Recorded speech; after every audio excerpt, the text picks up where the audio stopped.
ஆமாம், தேவனுடையதான விதிமுறைகளை மீறிவிட்டால் அஜாக்கிரதையாக நினைக்காதீங்க, அலட்சியமாக நினைக்காதீங்க, ரொம்ப அசால்ட்டாக நினைக்காதீங்க. ஐயோ அது கொடியதப்பா. தேவனுடைய வேலையை செய்கிறது ரொம்ப நல்லது, ஊழியம் செய்கிறது ரொம்ப நல்லது தான், ஆத்மாதாயம் பண்ணுறது நல்லது, ஜபிக்கிறது நல்லது, சபை ஊழியத்தில் பயன்படுவது நல்லது தான். ஆனால் அது முறையான விதத்தில் செய்யாமல் போனால், அது தேவனுடைய முறையை, தேவனுடைய ஊழியத்தை தேவனுடைய முறையில் கேட்க வேண்டிய இடத்துல அனுமதி பெற்று அவைகளை செய்ய வேண்டிய முறைப்படி செய்யாமல் போனால் அது உனக்கு பாவமாயிருக்கும். உம்மலாகாத காரியம் ஒன்றுமில்லை, உம்மலாகாத காரியம் ஒன்றுமில்லை, உம்மலாகாத காரியம் ஒன்றுமில்லை. எல்லாமே உம்மாலாகும், அல்லேலூயா, எல்லாமே உம்மாலாகும். ஆகும், எல்லாம் ஆகும், உம்மாலிதான் எல்லாம் ஆகும்.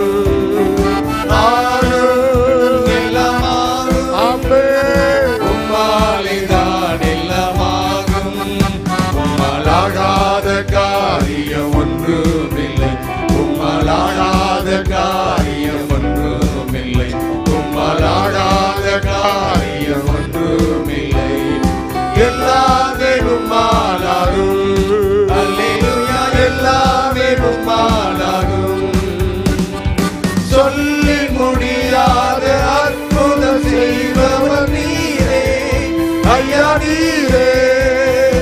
எண்ணி முடியாத அதிசயம் செய்பவர் நீரே ஐயா, நீரே. சொல்லி முடியாத அற்புதம் செய்பவர் நீரே ஐயா, நீரே. எண்ணி முடியாத அதிசயம் செய்பவர் நீரே ஐயா, நீரே. அப்பா உமக்கு ஸ்தோத்திரம், அன்பே உமக்கு ஸ்தோத்திரம், அப்பா உமக்கு ஸ்தோத்திரம், அன்பே உமக்கு ஸ்தோத்திரம். உம்மலாகாத காரியம் ஒன்றுமில்லை, உம்மலாகாத காரியம் ஒன்றுமில்லை, உம்மலாகாத காரியம் ஒன்றுமில்லை. எல்லாமே உம்மாலாகும், அல்லேலூயா, எல்லாமே உம்மாலாகும். 2 சாமுவேல் 24ஆம் அதிகாரம். கர்த்தருடைய கோபம் திரும்ப இஸ்ரவேல் மேல் மூண்டது. திரும்ப அப்படின்னு சொன்னால் என்ன அர்த்தத்தில் அந்த வார்த்தை திரும்பங்கிற வார்த்தை வந்திருக்குன்னா, இதுக்கு முன்னால் ஒரு அதிகாரத்தில் வாசம் பார்த்தீங்கன்னா 3 வருஷம் பஞ்சம்னு சொல்லிட்டு அது அந்த பஞ்சம் வேறு, இப்போ வரப்போகிறது வேறங்கிறதுக்காக திரும்ப. என்ன நடந்துச்சு? இஸ்ரவேல் யூதா என்பவரை லக்கம் பார் என்று அவர்களுக்கு விரோதமாக சொல்கிறதுக்கு தாவீது ஏவப்பட்டான். அது அவன் இருதயத்தில் ஏவப்பட்டதா அல்லது வேறு ஏவப்பட்டது அப்படின்னு பட்டு ஏவப்பட்டான். இது 1 புத்தகத்தை சொல்லும்போது சாத்தான் அவன் இருதயத்தை ஏவினான்ங்கிறத பார்ப்போம். வாசித்து பாருங்கள். 1 புத்தகம் 21ஆம் அதிகாரத்தை வாசிங்க. ஆமாம், 21ஆம் அதிகாரம் 2 சாமுவேல். சாத்தான் இஸ்ரவேலுக்கு விரோதமாக எழும்பி மனுஷங்களுடையதான சத்துருக்களை எல்லாத்தையும் கர்த்தர் அடிச்சு போட்டார். மனுஷ எதிரி ஒன்றுமே இல்லைங்கும் போது இப்போ எந்த எதிரி எழுப்பி விட்டான்? பிசாசு எழுப்பி விட்டான்.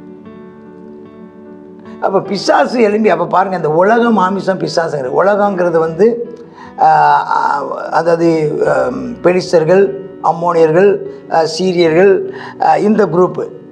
அப்போ வீட்டுக்குள்ளே எழும்பினதான யோவாபுகள், அப்புறம் அந்த அப்சலோம்கள், சேபா, சிமேயி, இந்த ஆட்கள், இந்த இப்படி ஆட்கள். அதுக்கப்புறம் இதெல்லாம் உலகம்.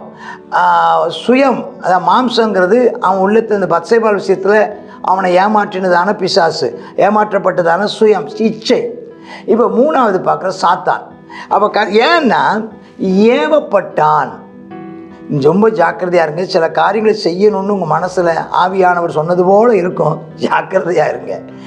ஏவப்பட்டான். ஏவப்பட்டு எதுக்காக அதை செய்ய போகிறேன்னு யோசித்து பாருங்கள். இவன் செஞ்சான் எதுக்காகன்னா, தான் முதல் பெயர்சபா மட்டும் இல்லை, எல்லா பக்கம் போய் ஜனங்களை தொகையிடுங்கள்னு சொல்கிறான்.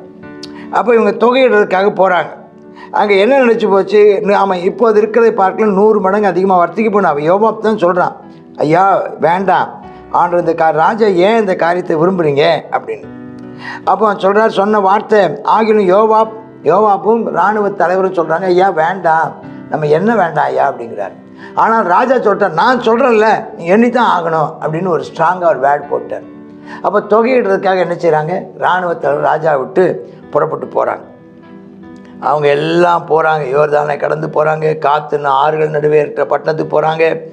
அங்கே இருந்து சீதோன் சுற்றுப்புறம் போகிறாங்க, தீரு பக்கம் போகிறாங்க, ஏவியர் எங்கெல்லாம் ஆட்கள் இருக்காங்களே செதறி இருக்கிறாங்க. பார்த்து கிட்டத்தட்ட 9 மாதம் 20 நாள் ஆன பிற்பாடு 9.5 மாதம் ஆனதுக்கப்புறம் அவங்க லிஸ்ட்டை கொண்டாடுறாங்க. கிட்டத்தட்ட 1 வருஷம் எடுத்துக்கிட்டாங்க அவங்க சென்சஸ் எடுப்பதற்கு. அவ்வளோ பேர் வந்துட்டாங்க. அவங்க என்ன சொல்கிறாங்க, பட்டயம் உருவத்தக்க யுத்த சேவகர்கள் 8 லட்சம் பேர், யூதா மனுஷர் 5 லட்சம் பேர் அப்படின்னு சொல்கிறாங்க. அப்போ இஸ்ரவேலில் அப்போ பாருங்கள், இப்போ யூதாவில் 5 லட்சம் பேர் இருக்காங்க, மற்றவங்க 3 லட்சம்.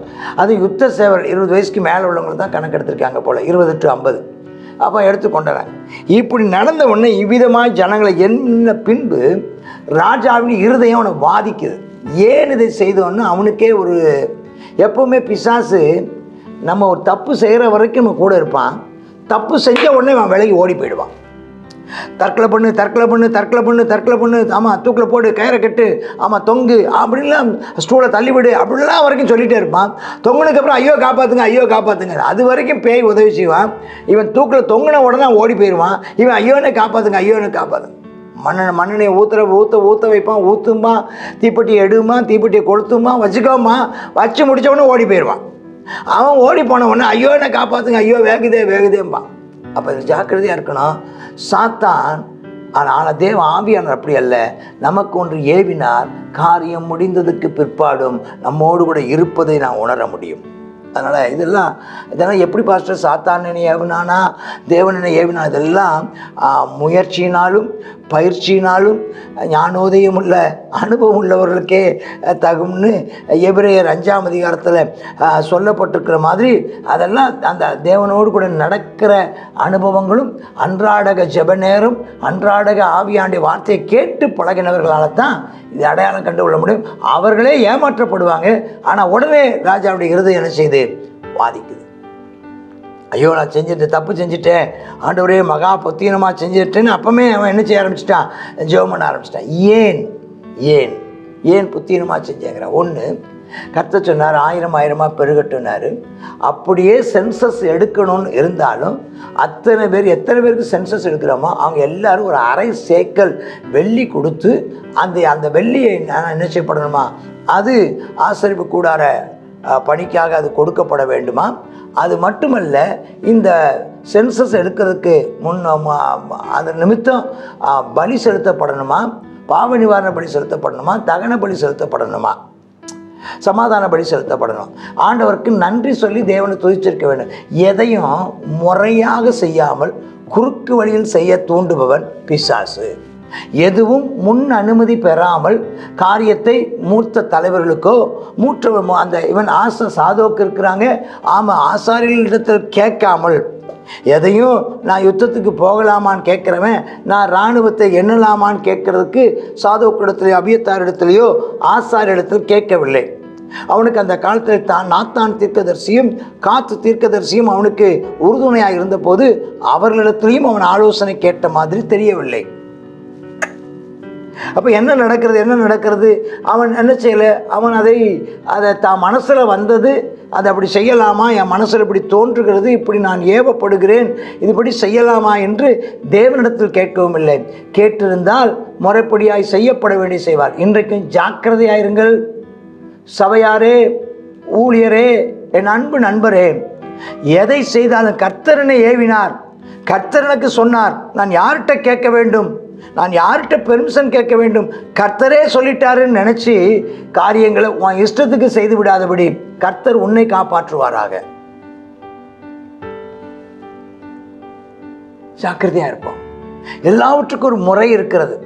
அப்போ இந்த எண்ணிக்கை பண்ணுவதற்கு எண்ணிக்கை அவன் எண்ணுவதற்கு என்ன செஞ்சுருக்கணுமா, அவன் செய்ய வேண்டியதை செய்யாமல் போனபடினால அங்கே ஒரு பெரிய பிரச்சனை வந்து விட்டதை நம்ம பார்க்குறோம். அப்போ என்ன நடந்துச்சு அப்படின்னா, அப்போது அந்த வசனத்தை வாசிக்கிறோம். ஆண்டவரே என்னை மன்னியும் சொல்லி அக்கிரமத்தை மன்னியும், நான் தப்பு பண்ணிட்டேன்னு சொல்கிறேன். தாவீது காலையில் எழும்பும்போது ஞான திருஷ்டியான காத்து அப்படிங்கிற தீர்க்கதரிசி கர்த்தருடைய வார்த்தை உண்டாது. அவர் வர்றார். அவர்கிட்ட ஆண்டவர் சொல்கிறார், 12 நீ தாவீது இடத்துல போ, 3 காரியங்கள் ரொம்ப வைக்கிறேன்னு சொல்லு. 1 ஆமாம் ஆண்டவர் செய்கிறேன்னு சொல்ல. 1 வந்து 7 வருஷம் பஞ்சம், அப்புறம் 3 மாதம் சத்துருக்கள் உண்மை பின்தொடர நீர் முன்பாக ஓடணும். போதுமான ஓடிட்டான், 3 மாதம் நீ ஓட போறியா? அல்லது உடைய தேசத்தில் 3 நாள் கொள்ளை நோய் உண்டாகணுமா? எது வேணும் கேளுன்னு இவன் பார்க்குறேன். ஐயோ 7 வருஷம் பஞ்சமா, ஆட்கள்லாம் செத்து போவாங்களே அப்பா. ஆமாம் இந்த சத்துருக்களுக்கு 3 மாதம் ஓடணுமா? ஐயோ 12 வருஷம் சவுலுக்கு பயந்து ஓடினது போதும், இந்த அப்சலோமுக்கு பயந்து ஓடினது போதும், இனி ஓடவும் பலன் இல்லையே அப்பா. கொள்ளை நோய் வரணுமா? ஐயோ ஆட்கள் கொத்து கொத்தாக செத்து விடுவாங்களே, ஐயோ நான் என்ன செய்கிறதுன்னு தெரிலன்னு சொல்லிட்டு 14ஆம் வசனத்தோட கொடியெடுக்கல் அகப்பட்டிருக்கையா. எதுவுமே எதுவும் தப்பிக்க முடியாதப்பா. நான் கர்த்தருடைய கையில் நான் விடுறேன். கர்த்தாவே நம்முடைய இரக்கங்கள் பெருசு, மகா பெரியது. உங்கள் இரக்கங்கள் மகா மகா பெரியது இரக்கம். அப்படி கிருபைப்பா, உங்கள் இரக்கங்கள் பெருசு, நான் மனுஷன் கையில் விடக்கூடாது அப்படின்ட்டான். அன்னைக்கு காலையிலேருந்து தொடங்கி குறித்த காலம் வரைக்கும் கொள்ளை நோய் ஆண்டு வர பண்ணார். அதனால் கிட்டத்தட்ட 70,000 பேர் செத்து போனாங்க. இவன் சாகலை, இவனால் ஏற்பட்ட பிரச்சனை 70,000 பேர் செத்து போனாங்க. அப்போ தேவதூதன் எருசலேமை அழிக்க தன் கையை அதன் மேல் நீட்டுகிறார். கர்த்தர் அந்த தீங்குக்கு மனஸ்தாபப்பட்டு ஜனங்களை சங்கரிக்கிற தூதனை பார்த்து, போதும் உன் கையை நிறுத்து, ஆண்டவரே எனக்கு இறங்காவிட்டால் எனக்கு இறங்குவதற்கு யாரும் இல்லை, ஆண்டவரே கரங்களை உயர்த்தி. சில நேரங்களில் விதிமுறைகளை மீறி விட்டால் நீங்கள் நினைக்கிற மாதிரி கிடையாதுங்க. சில இதில் நீங்கள் நிறைய அசால்ட்டாக இருக்காங்க நிறைய பேர். நாம் தேவனுடையதான விதிமுறைகளை மீறி விட்டால் அஜாக்கிரதையாக நினைக்காதீங்க, அலட்சியமாக நினைக்காதீங்க, ரொம்ப அசால்ட்டாக நினைக்காதீங்க. ஐயோ அது கொடியதப்பா. தேவனுடைய வேலையை செய்கிறது ரொம்ப நல்லது, ஊழியம் செய்கிறது ரொம்ப நல்லது தான், ஆத்மாதாயம் பண்ணுறது நல்லது, ஜபிக்கிறது நல்லது, சபை ஊழியத்தில் பயன்படுவது நல்லது தான். ஆனால் அது முறையான விதத்தில் செய்யாமல் போனால், அது தேவனுடைய முறையை, தேவனுடைய ஊழியத்தை தேவனுடைய முறையில் கேட்க வேண்டிய இடத்துல அனுமதி பெற்று அவைகளை செய்ய வேண்டிய முறைப்படி செய்யாமல் போனால் அது உனக்கு பாவமாயிருக்கும். அதுக்கு வருகிற நியாய தீர்ப்பு பயங்கரமாக இருக்கும். ஓ சொல்லுமா, எனக்கு பயமாக இருக்குது, எனக்கு நடுக்கமாக இருக்குது.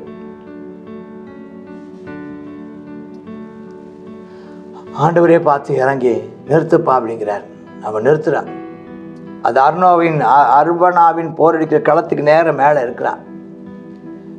அவள் தாவீதை பார்க்குறான். ஐயோ கர்த்தாவை நோக்கி, நான் பாவம் செய்தேன், நான் தான் பாவம் செஞ்சேன், நான் தான் அக்கிரமம் பண்ணேன், இந்த ஆடு 70,000 ஆடு என்ன பண்ணினது, உம்முடைய கை எனக்கும் ஏன் தகப்பு, நான் சாகட்டும்ப்பா அழுகுறான். அப்படி நான் சாகட்டும், எதுக்கு ஜனங்களை கொள்றீங்கப்பா?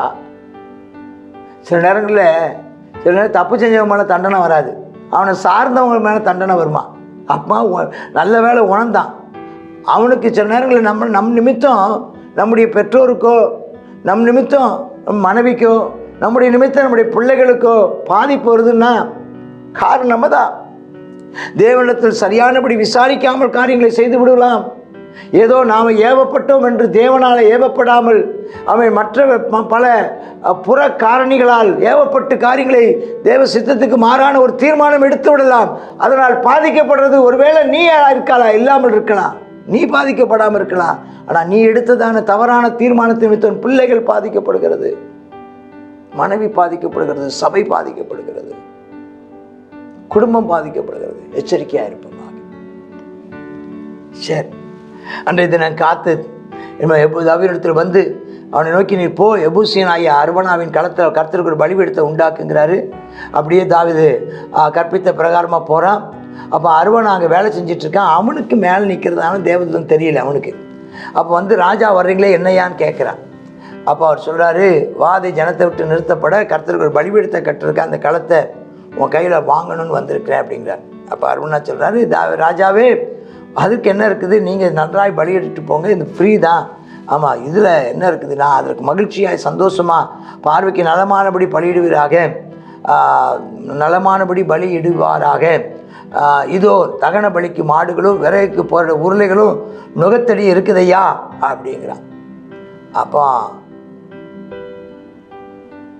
சொல்லி அவன் ராஜாவுக்கு ராஜ யோக்கியமாக எல்லாவற்றையும் ராஜாவுக்கு கொடுத்த பின்பு அர்வனா ராஜாவினுக்கு உம்முடைய தேவனாய் கர்த்தரிடத்தில் கிருபையாக இருப்பாராக எல்லாம் கொடுக்குறான், மரியாதையாக கொடுக்குறான். அப்போ ராஜா சொல்கிறாரு, அப்படி இல்லை, அப்படி அல்லப்பா, வேண்டாம். நான் இலவசமாக வாங்கி என் தேவனாய் கர்த்தருக்கு சர்வாங்க தகன பலிகளை செலுத்தாமல் அது அவன் கையில் விளக்கரையமாய் வாங்குவேன்னு சொல்லி தாவீது இந்த களத்தையும் அந்த மாடு எல்லாத்தையும் 50 சேக்கல் நிறைய வெள்ளிக்கு விலைக்கு வாங்கினானா. பாருங்கள், நம்மளாக இருந்தால் இலவசமாக கிடைக்குதுன்னு ஓகேன்னு இருப்போம். ஒரு ஜோக் ஒன்று சொல்லுவேன், இலவசமாக கிடைக்குதுன்னா ஃபினாயில கூட என்ன செஞ்சுருவாங்க, வாங்கி குடிச்சிடுவாங்க. ஆமாம், கொரோனா டைமில் ஆமாம் அந்த கை கழுவுறது அந்த சானிடைசரை கொடுத்து கையில் சில ஆட்கள்லாம் பயபக்தியாக வாங்கி வாயில் ஊற்றிக்கிட்டாங்களாம், தலையில் ஊற்றிக்கிட்டாங்களாம். இதுக்கு இலவசமாக கிடைக்கும், நம்ம ஈஸியாக வாங்கிக்கலாம். ஆனால் அப்படி அல்ல, நான் தேவனுக்கு மகிமை செலுத்தும்படி பெற்றுக்கொள்கிறேன். அங்கே தாவீது கர்த்தருக்கு ஒரு பலிபீடத்தை கட்டினான், சர்வாங்க தகன பலிகளையும் ஆமென் ஸ்தோத்திர சமாதான பலிகளையும் செலுத்தினான். அப்புறம் கர்த்தர் தேசத்துக்கு செய்யப்பட்ட வேண்டுதலை கேட்டறினார். இஸ்ரவேல் மேல் இருந்த அந்த வாதை நிறுத்தப்பட்டது. கர்த்தருக்கு ஸ்தோத்திரம். செய்ய வேண்டியதை செய்ய வேண்டிய முறைப்படி செய்ய கர்த்தர் நமக்கு கிருபை ஆண்டவர் தருவாராக. ஆமேன், ஆமேன். God bless you. கர்த்தருடைய பரிசுத்த நாமம் மகிமைப்படுவதாக. 2 சாமுவேல் 24வது அதிகாரத்தை பார்க்குறோம். இந்த 24வது அதிகாரத்தில் கர்த்தருடைய கோபம் மறுபடியும் இஸ்ரவேல் மேலே என்ன செய்தான், திரும்பிட்டு அப்படின்னு சொல்லி பார்க்குறோம். இஸ்ரவேல் யூதாவை லக்கம் பார்க்கிறதான அது தாவீதுடையதான ஒரு தன்னுடையதான பெருமையை, நமக்கு எவ்வளவு ஆள்பலம் இருக்கிறது அப்படிங்கிறதான அந்த பெருமையை காட்டுகிறதா கர்த்தர் நினைத்தாரா என்றது தெரியல. ஆமாம், இது இருக்குது. லக்கம் பார்க்கும் போது நம்ம என்ன செய்யப்படணும், பலி செலுத்தப்படணும், காணிக்கை செலுத்த வேண்டும் அப்படிங்கிறது எழுதப்பட்டதான சத்தியம். அதையும் என்ன செய்யலைங்கிறத பார்க்குறோம். ஆகையினால் கர்த்தர் என்ன செய்தாரா, அவர்களை கொள்ளை நோயினால் பாதித்தார் என்று சொல்லி பார்க்குறோம். அப்பொழுது என்ன செய்தார், தாவீது தேவனுடைய சமூகத்தில் போய் ஜெபித்தார். ஆமாம், கர்த்தர் என்ன செய்தார், ஒரு நல்ல ஒரு இடத்த காட்டினார். அந்த இடத்துல என்ன செய்தாங்க, ஆமாம் சர்வாங்க தகன பலியும் சமாதான பலியும் செலுத்தினாங்க. அப்பொழுது கர்த்தர் தேசத்துக்காக செய்யப்பட்ட வேண்டுதலை கேட்டறினார் என்று சொல்லி பார்க்குறோம். நம்ம இந்த நாளிலும் கர்த்தருடையதான கோபம் நம்மேல் மூழாதிருப்பதாக நாம் என்ன செய்வோம், நம்ம கர்த்தருக்கு பயந்து அவருடைய வழியில் நடக்க கர்த்தர் நமக்கு அனுக்கிரகம் செய்வார். அநேக நேரத்தில் நம்ம இந்த தவறுகிறது இயல்பாக மாறுகிறது. அதனால் என்ன செய்யணும், நம்ம உணர்ந்து மனம் திரும்பவும் பாவ அறிக்கை செய்யவும் கர்த்தர் நமக்கு உதவி செய்வாராக. நாம் வேறு ஏதாவது நம்ம என்ன செய்யக்கூடாது, யாரையும் குறை சொல்லாதபடிக்கு நாம் என்ன செய்வோம், நாமே பார்த்து நிதானித்து பார்த்து நம்மை திருத்தி கொள்ள கர்த்தர் நமக்கு அனுக்கிரகம் செய்தருள்வாராக.